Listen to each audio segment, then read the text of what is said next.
আসসালামু আলাইকুম। আজকে আমরা বীজগণিতের যুগ অঙ্ক শিখব। আমরা এখান থেকে 3 নম্বর এবং 5 নম্বর অঙ্কটা করে দেখাবো। দেখো, এখানে 3 নম্বর অঙ্কটা আমি তুলে নিয়েছি।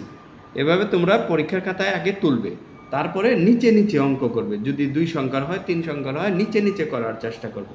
তাহলে আমরা নিচে নিচে সাজিয়ে নিই। দেখো, আমরা নিচের থেকে করি অথবা যোগ চিহ্নওয়ালাগুলো আলাদা করব, বিয়োগ চিহ্নগুলো আলাদা করব। যোগ চিহ্ন কোনটা কোনটা আছে?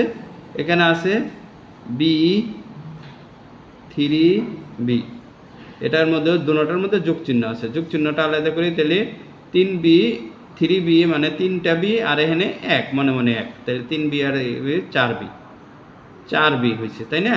এখানে চিহ্ন বসাতে হবে। এখানে কি চিহ্ন বসাবো বলো তো? বড় সংখ্যার সামনে যে চিহ্ন সেই চিহ্নটা বসাতে হয়। তাহলে এখানে বড় সংখ্যার যোগ, তারপরে রয়েছে কি আমাদের বিয়োগ 3b। এখানে বিয়োগ 3b লিখলাম, বিয়োগ 3b। এখানে এখন যোগ 3b থেকে বিয়োগ 3b আমরা এখন কি করব? বিয়োগ করব।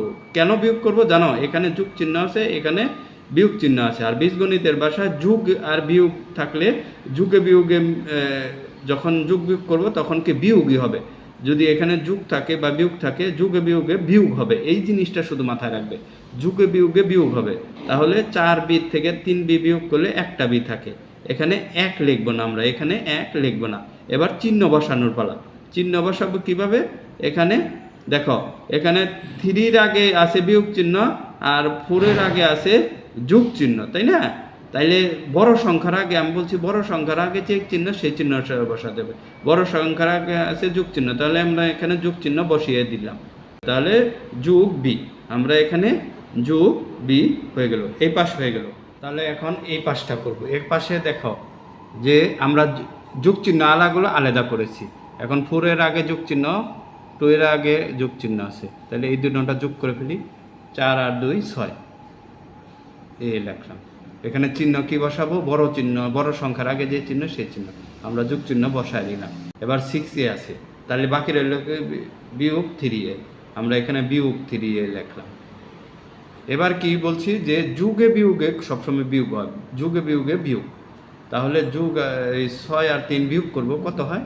3 হয়। আর এর জায়গায় এ লিখলাম। এখানে চিহ্ন বসাতে হবে। এখানে কি চিহ্ন বসাবো? বড় সংখ্যার চিহ্নটা। বড় সংখ্যা কি? যোগ চিহ্ন। এখানে যোগ চিহ্ন।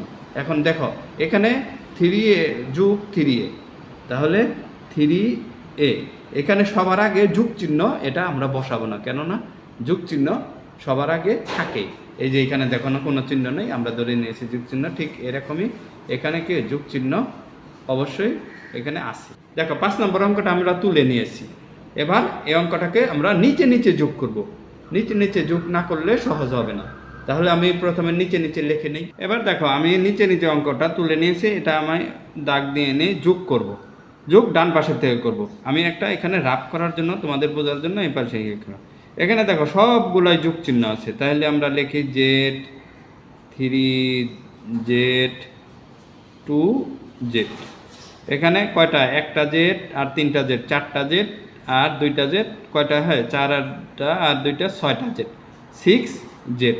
কি চিহ্ন? এখানে সবগুলার আগে যোগ চিহ্ন আছে, যোগ চিহ্ন বসা দিলাম। তাহলে যোগ 6z দিলাম। তারপরে এটা তুলে নেই,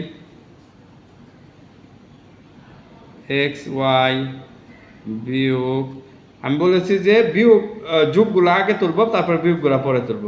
তাহলে এখানে আছে যোগ 7xy, তাহলে যোগ 7xy। এটাকে যোগ করে নিই, এখানে এই যোগ, এখানে যোগ। তাহলে 7xy আর একটা xy, তাহলে কয়টা হলে?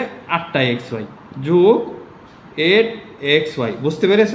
এখানে একটা x না, এখানে একটা x না, আর এখানে 7টা xy, তাহলে মোট 8টা x যোগ করছি। দুটোটাই যোগ চিহ্ন আছে। এইবার এই যে দেখো বিয়োগ xy, তাহলে বিয়োগ xy, বিয়োগ 2xy আছে, এখানে বিয়োগ 2xy আছে, আমরা দিলাম। তাহলে কি করব? এখানে যোগ আর বিয়োগে বলছি বিয়োগ হবে। তাহলে 8 থেকে 2 বিয়োগ করলে 6 হয়, 6xy। এখন 6xy চিহ্নটা এখানে বসাতে হবে। কি চিহ্ন বসাবো? বিয়োগ চিহ্ন না যোগ চিহ্ন? আমি বলছি যে বড় সংখ্যার আগে যে চিহ্ন, বড় সংখ্যাটা হচ্ছে 8, এটার আগে যোগ চিহ্ন, তাহলে এখানে যোগ চিহ্ন বসাতে হবে। তাহলে যোগ 6xy, যোগ 6xy। বুঝতে পেরেছ? তারপরে এই পার্টটা আমরা করি, এখানে সবগুলা যোগই আছে, যদি বিয়োগ থাকে তাহলে বিয়োগটারে আলাদা করে নিতাম, যেহেতু সবই যোগ আছে তাহলে আমরা ওখানে তুলতে হবে না, এখানেই বুঝিয়ে দিই। দেখো একটা এক্স স্কোয়ার, এখানে তিনটা এক্স স্কোয়ার, এখানে দুইটা এক্স স্কোয়ার, তাহলে 2 আর 3 5 আর 1 6, তাহলে 6x স্কোয়ার, 6x স্কোয়ার। কি চিহ্ন বসাবো? যোগ চিহ্ন। যোগ চিহ্ন আমাদের বসাতে হবে না, এটাই হবে কি অ্যান্সার।